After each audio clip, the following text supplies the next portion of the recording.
કેમ છો વિદ્યાર્થી મિત્રો? આજે આપણે ગાલા એસાઇનમેન્ટ 2025 ધોરણ 12 અર્થશાસ્ત્ર 0 વિષય કોડ છે 022. હવે આપણે આ યાદ રાખવાનું છે વિદ્યાર્થી મિત્રો, કારણ કે આપણે હવે આ કોડ ઉપર આપણે આગળ વધવાનું છે વિદ્યાર્થી મિત્રો, તો આપણે એને ખાસ યાદ રાખશું.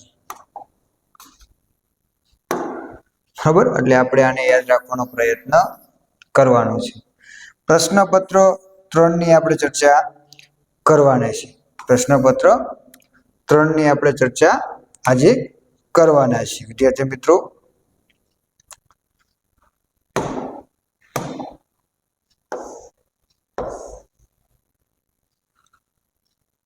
તો આપણે વિશેષ પ્રશ્ન જે છે એની ચર્ચા આપણે કરતા રહીશું.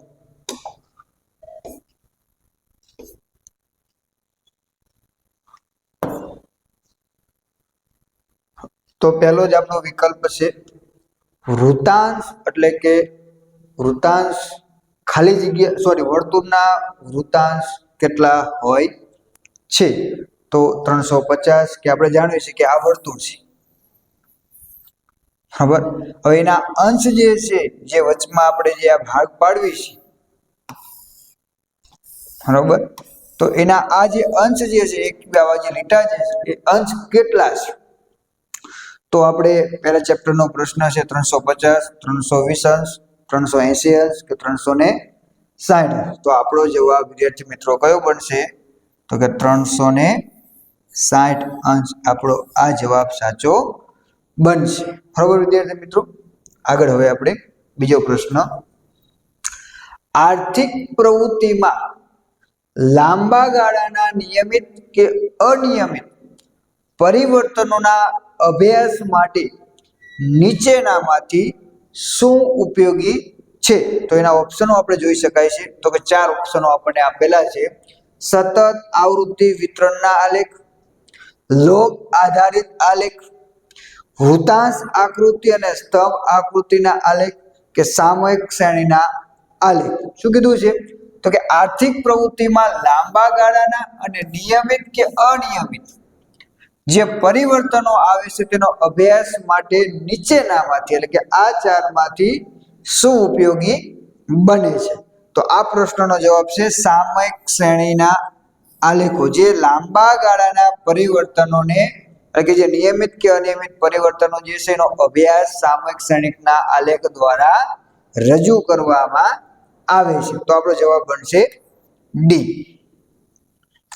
ત્યારબાદ ત્રીજો પ્રશ્ન.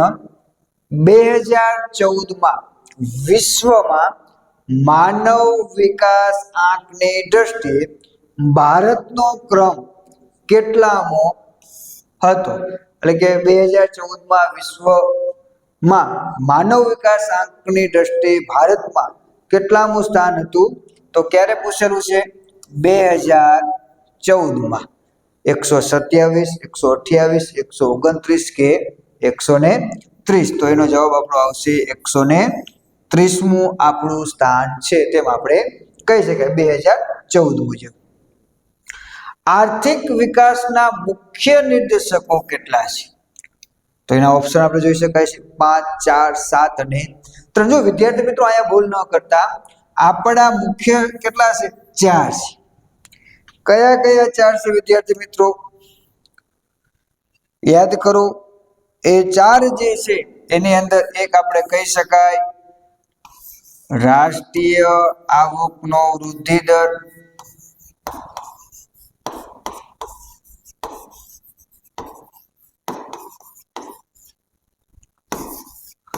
બીજો છે માથાદીઠ આવકનો વૃદ્ધિ દર,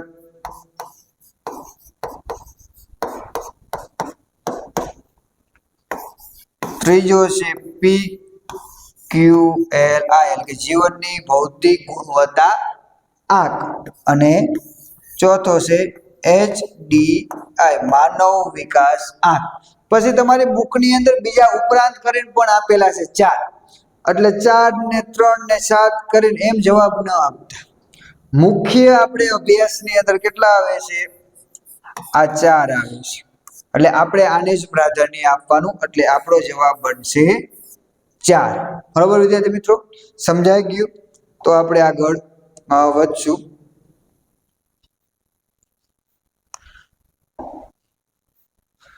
ચલો હવે 5મો પ્રશ્ન. ભારત જરૂરી પેટ્રોલિયમ પેદાશ ના કેટલા ટકા જેટલો પુરવઠો આયાત દ્વારા પ્રાપ્ત કરે છે, એટલે કે આયાત દ્વારા પ્રાપ્ત કરે છે? તો ઓપ્શન છે એના 50%, 60%, 70% કે 90%. તો આપણે કેટલો ટકા હિસ્સો આપણે અન્ય દેશોમાંથી આયાત કરવી છે? તો કે આપણે 70% જેટલો જથ્થો છે તે અન્ય દેશોમાંથી આપણે શું કરવી છે? આયાત કરવી છે. ત્યારબાદ ફુગાવાના સમયે આરબીઆઈ શું કરે છે? એના ઓપ્શનો જોઈ શકો છો કે ફુગાવાના સમયે આરબીઆઈ શું કરે છે એની વાત કરવામાં આવી છે. હવે ફુગાવો એટલે શું એ આપણને ખબર હોવી જોઈએ. ફુગાવો એટલે કે સામાન્ય રીતે સતત ભાવ વધારો, એને આપણે ફુગાવા તરીકે ઓળખી શકાય. હવે ફુગાવો છે એનો મતલબ કે બજારની અંદર નાણાંનો પુરવઠો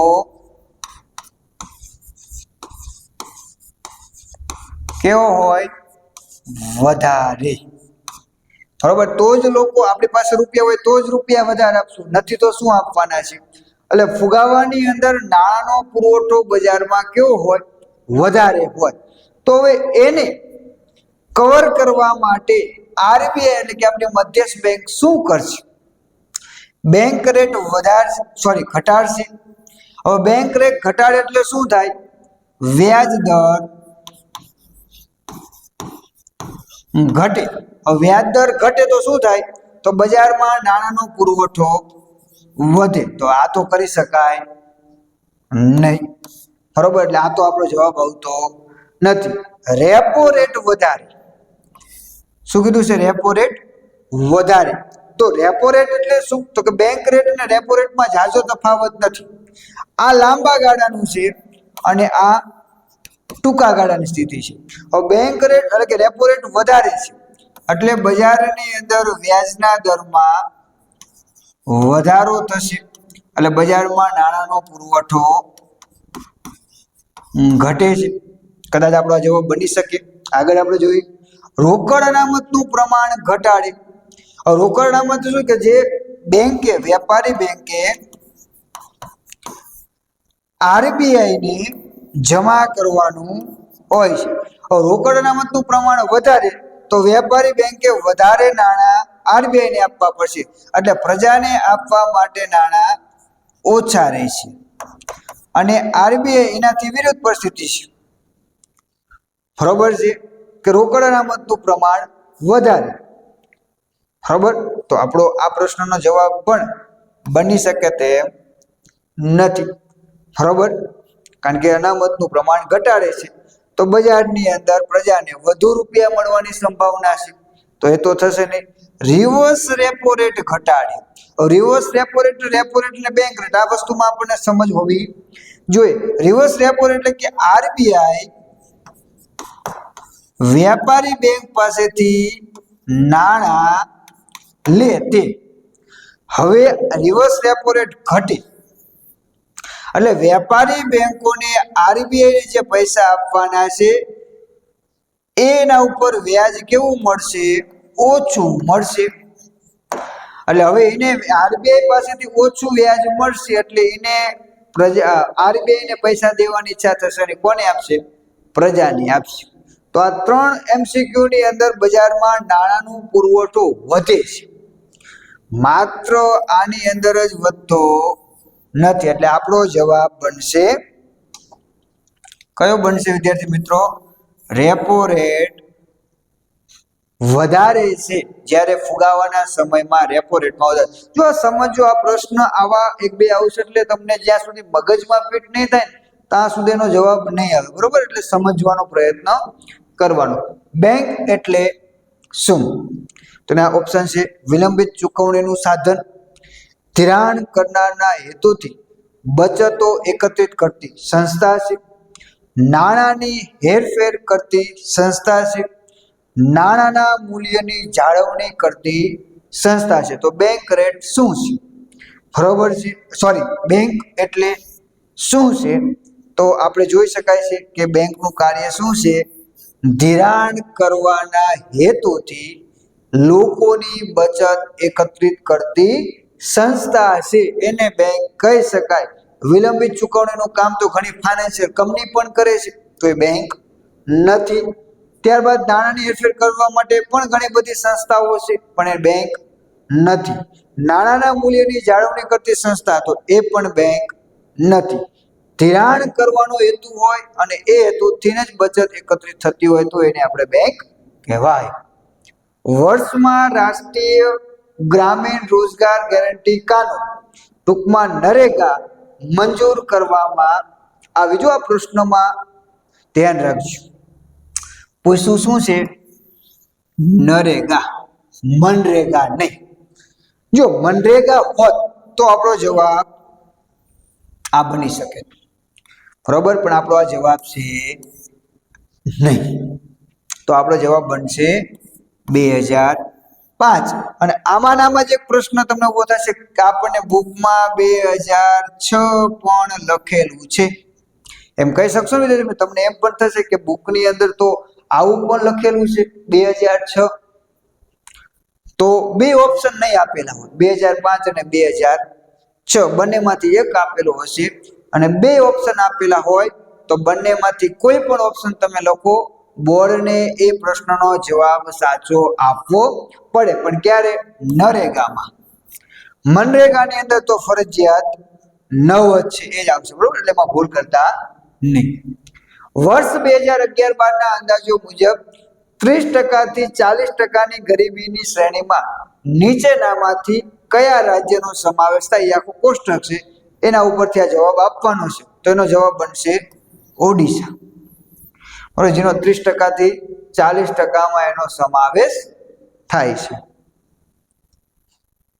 ત્યારબાદ ટેકનોલોજીકલ વિકાસને કારણે કયા પ્રકારની બેરોજગારી સર્જાય છે? જો ટેકનોલોજીના કારણે, એટલે કે ટેકનોલોજીના કારણે આવેલી રોજગારી, બેરોજગારીનો પ્રશ્નની વાત કરેલી છે. તો ઓપ્શન છે ઘર્ષણજન્ય, મોસમી, ચક્રીય કે પ્રચંડ. મોસમી બેરોજગારી જે છે એ ચોક્કસ મોસમ સાથે સંકળાયેલી છે અને ટેકનોલોજી કોઈ લેવા દેવા નથી.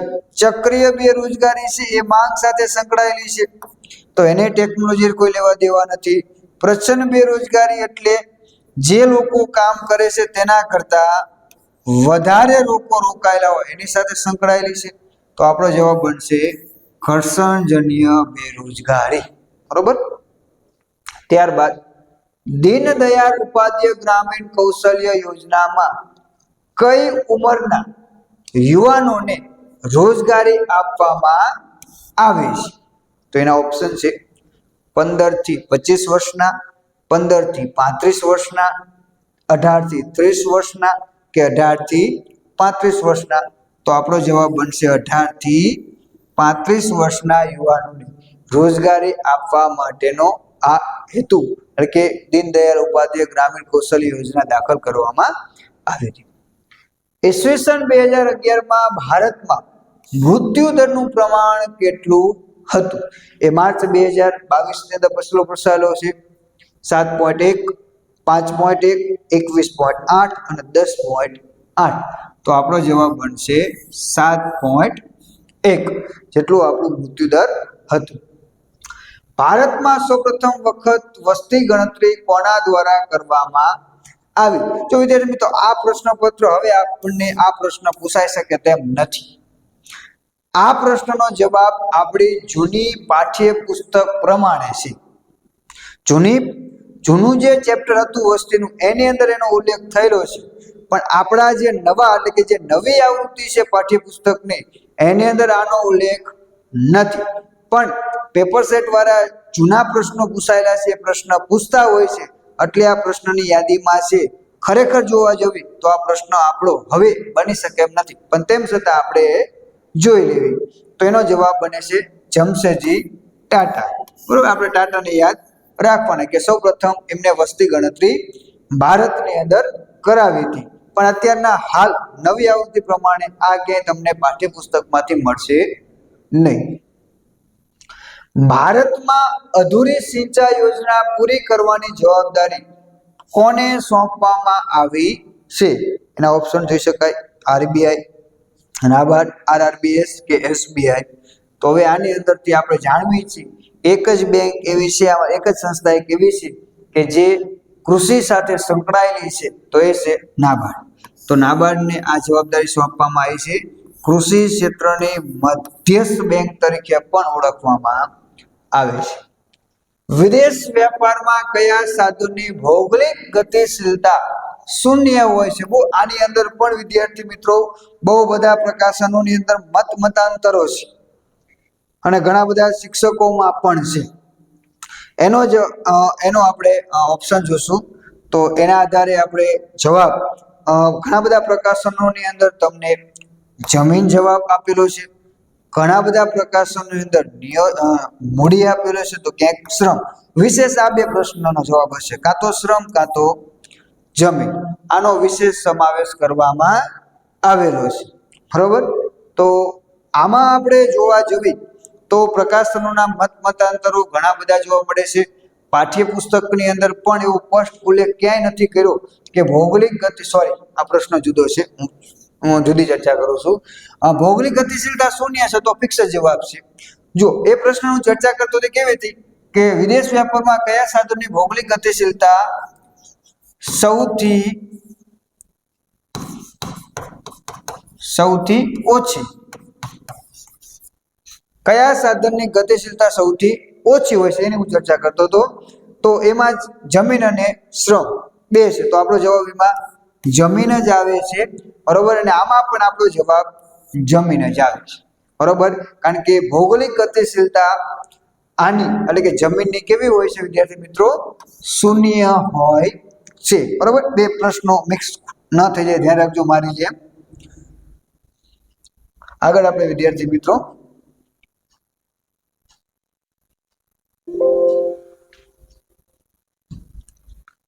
કે ક્યાં થશે? ચલો નેક્સ્ટ પ્રશ્ન આપણે વ્યાપાર તુલા એટલે શું આવી ગયો? બરોબર. હાલો, વ્યાપાર તુલા એટલે શું? બરોબર. એ આપણે પહોંચેલા છીએ.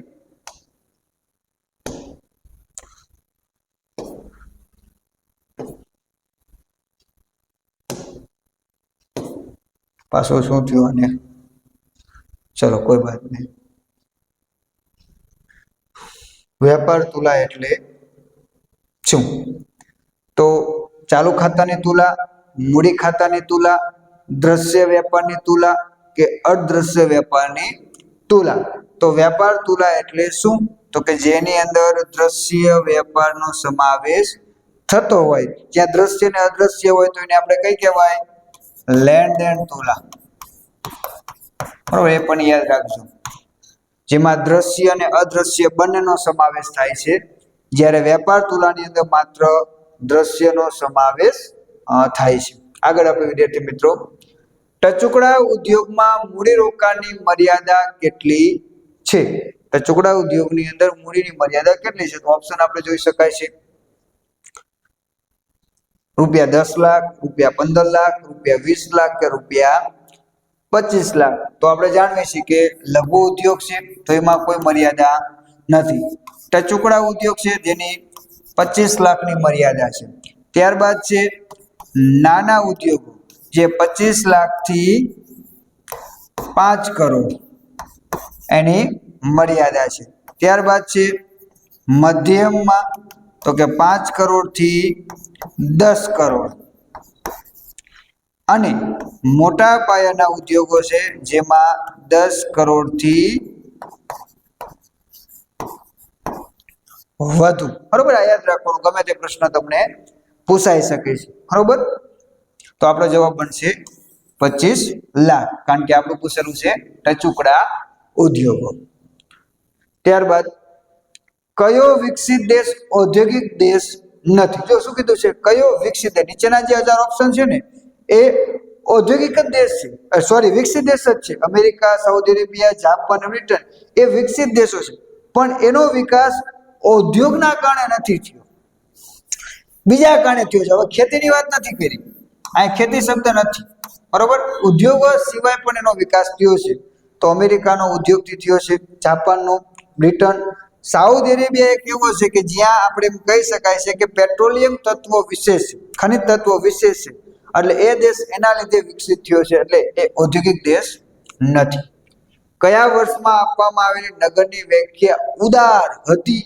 તો શરૂઆતની જ હોય 1951 ની વ્યાખ્યા, કારણ કે આપણે એ વખતે શહેરીકરણ એટલું બધું પ્રમાણ હતું નહીં. અને છેલ્લો પ્રશ્ન આપણો એમસીક્યુ નો, વીજળી ઉત્પાદનનું કયું માધ્યમ પ્રદૂષણ ફેલાવે છે?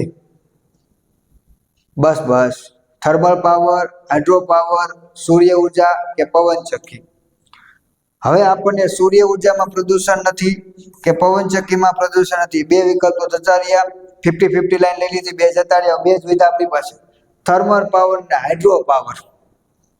હવે આની જગ્યાએ એવો શબ્દ વાપરું તો કોલસા દ્વારા,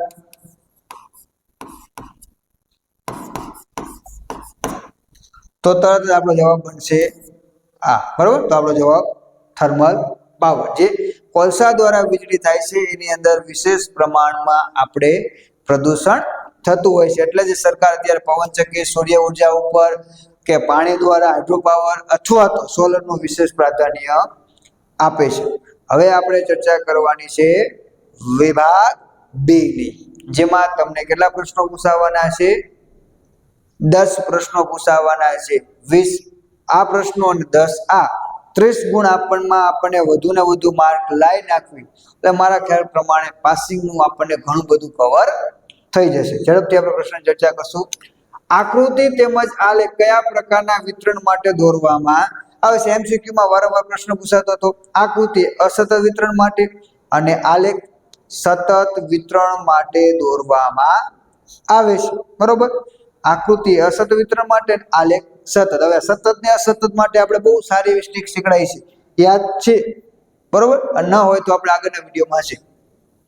માથાદીઠ આવક એટલે શું? ઊંચી માથાદીઠ આવક શું છે? જો બે પ્રશ્ન પૂછેલા છે બોર્ડની અંદર, આવા પ્રશ્નો બહુ ઓછા પૂછાય, બેમાંથી એક પૂછાય, ન પૂછાય એમ નથી કહેતો, પણ બને ત્યાં સુધી આવા પ્રશ્નોને એ લોકો ઓછું પ્રાધાન્ય આપે છે. બે, કારણ કે એક ગુણના પ્રશ્નની અંદર હંમેશા પ્રશ્ન શોર્ટ હોય, પણ પૂછી લે ક્યારેક. દેશની કુલ રાષ્ટ્રીય આવકને દેશની કુલ વસ્તી વડે ભાગતા જે આવક મળે તે માથાદીઠ આવક કહેવાય. ઊંચી માથાદીઠ આવક જીવન ધોરણમાં શું દર્શાવે છે? સુધારો સૂચવે છે, બરોબર. એનએફટી તેમજ આરટીજીએસ નું પૂરું નામ લખો. તો લખી લો, નેશનલ ઇલેક્ટ્રોનિક ફંડ ટ્રાન્સફર, અને બીજું છે RTGS, real time gross settlement, એવું એનું પૂરું નામ છે. વેપારી બેંકના ખાતાના પ્રકારો જણાવજો. આમાં ઘણા બધા પ્રકાશનો ભૂલ કરે છે, પણ આપણી પરિસ્થિતિ પ્રમાણે સાચો જવાબ આ છે. કેટલા પ્રકારો છે? 3 પ્રકારો છે. ઘણા બધા પ્રકાશનમાં 4 લખેલું છે, બરોબર, 4 નથી. બીજા પાઠ્યપુસ્તકમાં ભલે 4 હોય, પણ આપણે ઇકોનોમિક્સની બુક પ્રમાણે આ પ્રકાર કેટલા છે? માત્ર ને માત્ર 3. ચાલુ ખાતું, બચત ખાતું અને બાંધી ખાતું. જે ચોથો પ્રકાર આપેલો છે ને આપણને, એ રિકરિંગ ખાતું છે, બરોબર. એ બચત ખાતાનો ભાગ છે એવું આપણને કીધું છે. એટલે 4 પ્રકારના બેંકના પ્રકારો નથી, બરોબર. બેંકના ખાતાના પ્રકારો કેટલા છે? 3 જ ગણવાના બુક પ્રમાણે. આમ તો જોવા જાવે તો આ 4 છે, વાત સાચી છે, કારણ કે અલગ અલગ 4 ખાતા છે, પણ આપણી બુકની અંદર રિકરિંગ ખાતાને બચત ખાતાનો ભાગ ગણવામાં આવેલો છે, બરોબર. એટલે આપણે ધ્યાનમાં લેવાનું. સાપેક્ષ ગરીબી માપવા માટે કઈ કઈ પદ્ધતિનો ઉપયોગ થાય છે?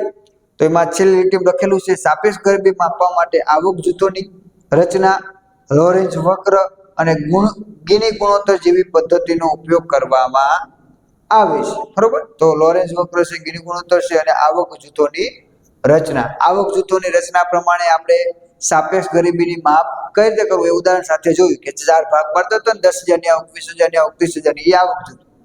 પ્રચંડ બેરોજગારી અને ઘર્ષણજન્ય બેરોજગારી કયા દેશોમાં સવિશેષ જોવા મળે છે? તો પ્રચંડ બેરોજગારી વિકસતા દેશો એટલે કે ભારત જેવા દેશો, અને અન્ય ઘર્ષણજન્ય બેરોજગારી એટલે વિકસિત દેશોમાં, અમેરિકા જેવા દેશોમાં, બરોબર, ત્યાં વિશેષ પ્રમાણમાં જોવા મળે છે, બરોબર. એટલું યાદ રાખવાનું. કદાચ તમને એમ ડાયરેક્ટ પૂછી લે પ્રચંડ બેરોજગારી વિશેષ કયા દેશોમાં જોવા મળે છે, ઓપ્શન ભારત આપેલું હોય તો આપણો જવાબ ભારત બની શકે. રોકડિયા પાક એટલે શું, તેના ઉદાહરણો આપો. હવે આ પ્રશ્નનો જવાબ તો આપણે યાદ ન રાખવું, પણ કે મોટા ભાગના લોકોને ખબર છે, ખેતી ન કરતા હોય તો ખબર હોય. જે ખાદ્ય તરીકે ઉપયોગ કરીએ છીએ ધાન્ય છે, અને જેનો વેપાર માટે થાય છે એ રોકડિયા પાક છે. જે પાકનું ઉત્પાદન મુખ્યત્વે આવક પ્રાપ્તિ માટે થતું હોય તો તે રોકડિયો પાક છે. કપાસ છે, જીરું છે, એરડા છે, તલ છે, શેરડી છે, શણ છે, આ બધા ઉદાહરણ ચાલે. પછી ઘઉં, બાજરો, ચોખા ન લો, બરોબર, એ આપણે ધાન્યમાં આવે છે. વિદેશ વ્યાપારનું સ્વરૂપ એટલે શું, તે કેવી રીતે નક્કી થાય છે? આ પ્રશ્ન બહુ મોટો છે, પણ હવે પેપર વાળાએ પૂછ્યો છે એટલે આપણે જોઈ લેવી. એ 2 ગુણ માટે છે. વિદેશ વ્યાપારનું સ્વરૂપ એટલે વેપાર પ્રવૃત્તિની એવી વિશિષ્ટ બાબતો અને પાસાઓ જે આંતરિક વ્યાપારની પ્રવૃત્તિથી કેવા હોય છે, જુદા પાડે છે, એટલે જુદી ઓળખ આપે છે. વિદેશ વ્યાપારનું સ્વરૂપ તેને અસર કરતા સંજોગો, નિયમન કરતી નીતિઓ અને વિવિધ કાયદાઓના આધારે નક્કી થાય છે, એવો એનો આપણો જવાબ કહી શકાય. જાહેર ક્ષેત્રના એકમનું વર્ગીકરણ જણાવો. તો જાહેર ક્ષેત્રના એકમનું 3 રીતે વર્ગીકરણ થાય છે: ખાતાકીય ઉદ્યોગો, જાહેર નિગમો અને સંયુક્ત મૂડીની કંપનીઓ. 3 રીતે વર્ગીકૃત કરવામાં આવે છે. અને આંતરિક સ્થળાંતર અને આંતરરાષ્ટ્રીય સ્થળાંતર. જો સ્થળાંતર પૂછ્યું છે, વ્યાપાર નથી, આ ભૂલ ન કરતા.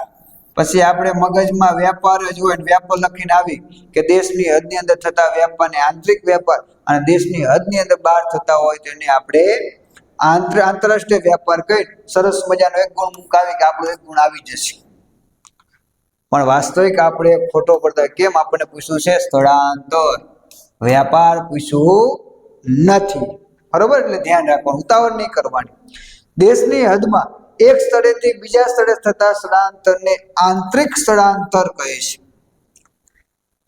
એક ગામમાંથી બીજા ગામમાં, એક તાલુકામાંથી બીજા તાલુકામાં, ગામમાંથી જિલ્લામાં, આ બધું સ્થળાંતર જે છે એ આપણા દેશની હદમાં થયું છે તો એ આંતરિક સ્થળાંતર.